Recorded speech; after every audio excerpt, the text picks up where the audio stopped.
इयत्ता 4 विषय आपल्या सभोवतालचे जग भाग 1 पाठ पहिला ठेवा निसर्गाचा उजळणी करूया.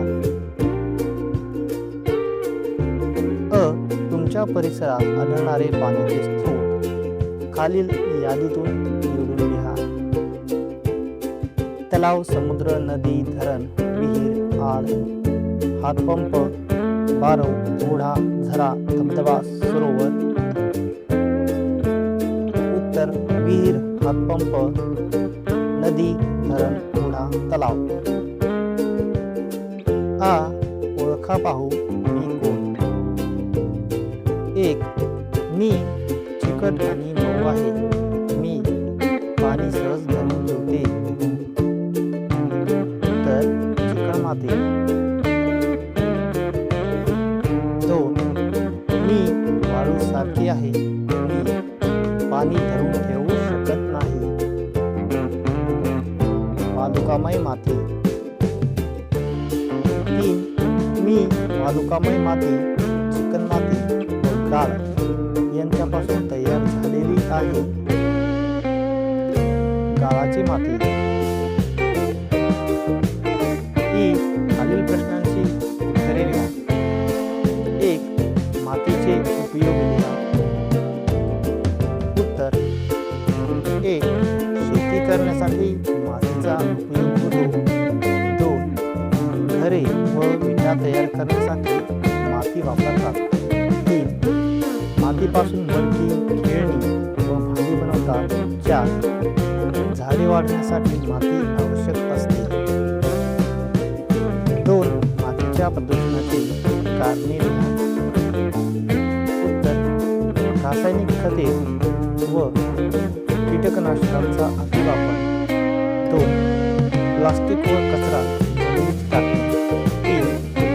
कारखान्यातील सांडपाणी व रसायने. 4. झाडांची तोड व मृदा क्षरण.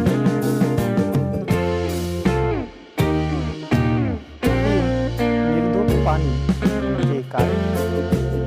उत्तर: ज्या पाण्यात घाण, जंतू व हानिकारक पदार्थ नसतात आणि जे पाणी पिण्यास सुरक्षित असते त्याला निर्दोष पाणी म्हणतात. 4. पाण्याचे प्रदूषण कोणकोणत्या कारणांनी होते. उत्तर: 1. सांडपाणी नदीत सोडल्यामुळे. 2. कचरा व प्लास्टिक पाण्यात टाकल्यामुळे. 3. कारखान्यातील रसायने पाण्यात मिसळल्यामुळे. 4. शेतीतील खड्डे व कीटकनाशके पाण्यात वाहून गेल्यामुळे.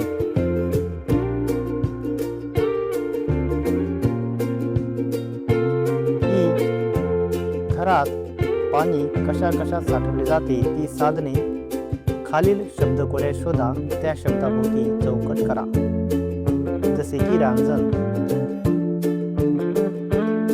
माठ, टाकी, बादली, कळशी, कूप. खालील चित्राचे निरीक्षण करा, त्यावर आधारित प्रश्नांची उत्तरे लिहा. 1. चित्रात पाणी निर्जंतुक करण्याची कोणती पद्धत वापरली आहे. उत्तर: पाणी उकळण्याची पद्धत वापरली आहे. 2.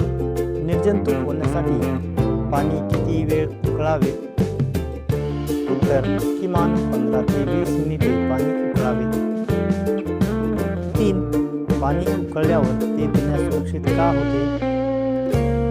उत्तर: पाणी उकळल्याने त्यातील रोगजंतू व हानिकारक सूक्ष्मजीव नष्ट होतात, त्यामुळे ते पिण्यास सुरक्षित होते.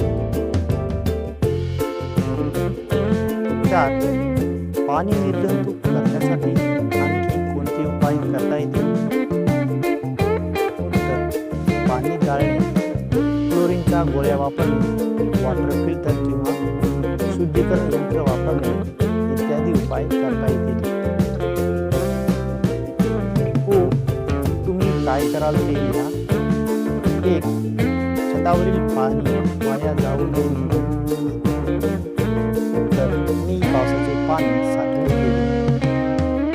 2. पाण्याचे प्रदूषण होऊ नये म्हणून उत्तर मी पाण्यात कचरा टाकणार नाही. 3. माती प्रदूषित होऊ नये म्हणून उत्तर मी मातीत प्लास्टिक व कचरा टाकणार नाही. 4. रस्त्यावरून जाताना पाण्याचा नळ चालू आहे, मी नळ बंद करेन. 5. पावसामुळे घरातील नळाला गढूळ पाणी आले, मी ते पाणी उकळून किंवा गाळून वापरेन. तुमच्या घरात एका दिवसात खालील गोष्टींसाठी किती प्रमाणात पाण्याचा वापर केला जातो याची नोंद करा. तुमच्या मित्रमैत्रिणींनी केलेल्या नोंदीसोबत तुलना करा. कृती: अंदाजे प्रमाण बादली किंवा कळशी. तर मित्रांनो, या पद्धतीने उदाहरणादाखल उत्तर दिले आहे. त्यानुसार तुम्ही तुमच्या घरातील पाण्याचा वापर किती होतो ते लिहू शकता.